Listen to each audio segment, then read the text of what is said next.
guys! Hello Virgo! Welcome dito sa aking channel, Kapalaran 888 Virgo. Happy birthday sa mga Virgo na magba-birthday ngayong second half ng September 2025. And doon sa mga Virgo na magba-birthday sa solar eclipse, September 21. Happy birthday sa inyong lahat, and I hope na makuha nyo lahat ng heart's desire nyo this month. And sana ibigay sa inyo ng eclipses yung kung ano man ang gusto nyo. Okay, first card natin Virgo is 21.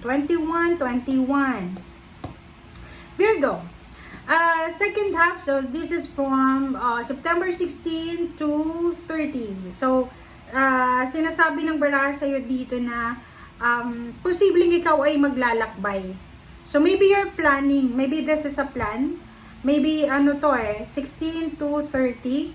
Posibleng may Virgo na ikaw ay nagpaplano para mag-travel. May plano kang mag-travel, it's either nasa Pilipinas ka ba or nasan ka, pwedeng papunta ka sa Europa, sa Amerika, sa Australia, sa Japan, or kung saan man na nag-snow talaga. Okay? So sinasabi ng baraha sa'yo dito, maybe you have plans or travel plans, or maybe relocation. Okay. Okay, next card tayo.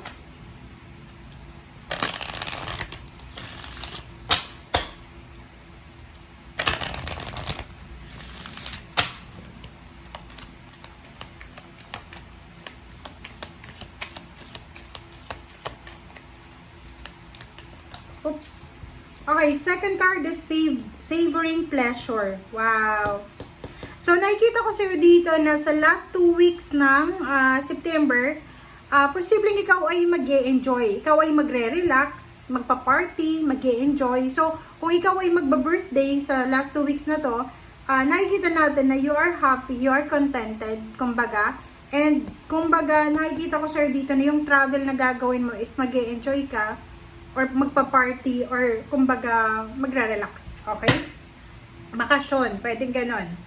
Or maybe ikaw ay isang OFW na Virgo, possible na uuwi ka ng Pilipinas para magbakasyon or bisitahin ang iyong kapamilya. Alright, so tingnan natin, ano pa ba? Virgo?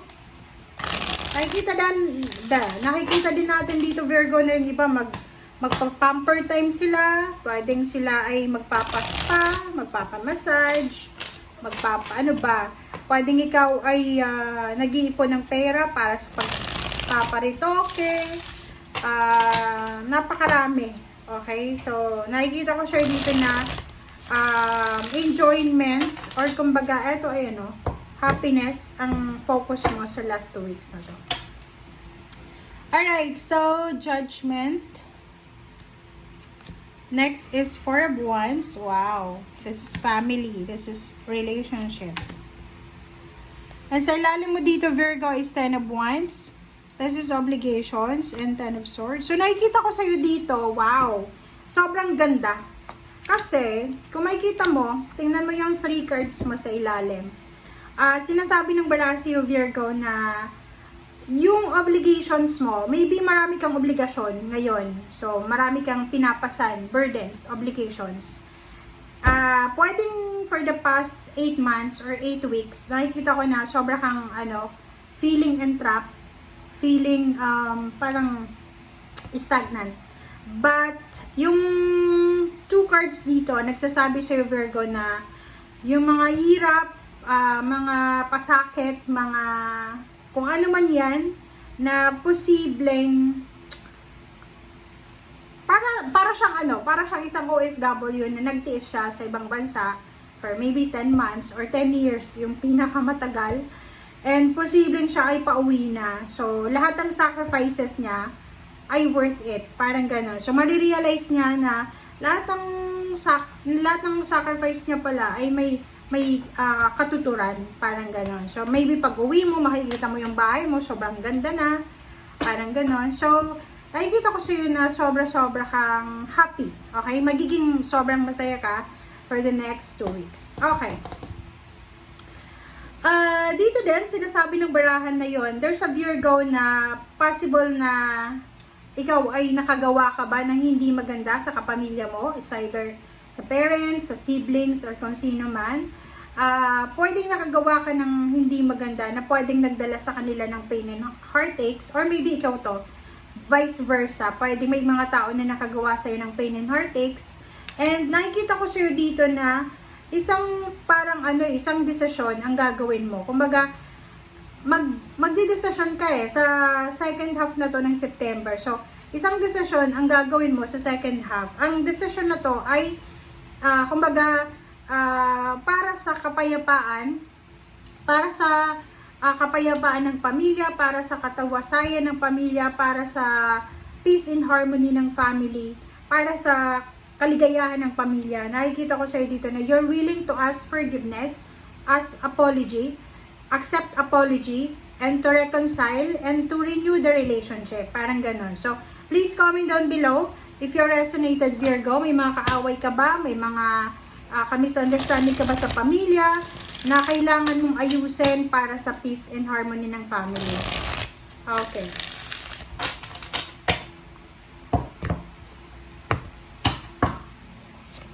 Okay, the Hierophant, the Empress, King of Swords, and 8 of Wands. Sa ilalim mo, 7 of Coins. So, this is about money. Sinasabi ng bara sa'yo dito na sa linggong ito, 2 linggo siya, kung ano man ang hinihintay mo, pwedeng naghihintay ka ng pera. Paki-comment sa comment section, naghihintay ka ba ng pera? Or maybe naghihintay ka ng sweldo, or naghihintay ka ng parang gusto mong umutang ba? Kasi sinasabi ng bara sa'yo dito na kung ano man yun na hinihintay mo ay posibleng makukuha mo siya by the end of the month. So, maybe 30, diba? So, pwedeng sasweldo ka ng 30 or 1 or 2 or maybe 16 or 15. Hierophant, the Empress, yun na nga. So, nakikita natin dito guys na isang balita, isang good news, isang napakagandang balita ang posibleng maririnig mo, Virgo. Ang good news na to ay posibleng magbabago or siya yung magiging parang daan, ways para mabago yung direction mo sa buhay.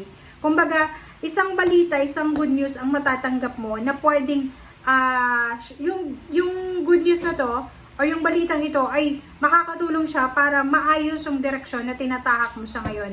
And about the partnership and collaboration, yun nga, if ever meron ditong naghiwalay na mag-asawa, mag-boyfriend, girlfriend, mga pamilya nag-aaway, may mga Virgo ditong sa trabaho, pwedeng nagkaroon ka ng problema sa trabaho or problema sa katrabaho, posibleng maayos siya. So there's a thought or an idea na makipag-reconcile, ayusin yung direksyon na tinatahak mo. Kumbaga, mas parang marirealize mo na okay na ayusin kaysa i-burn yung bridges. Okay, so thank you guys for watching. Bye!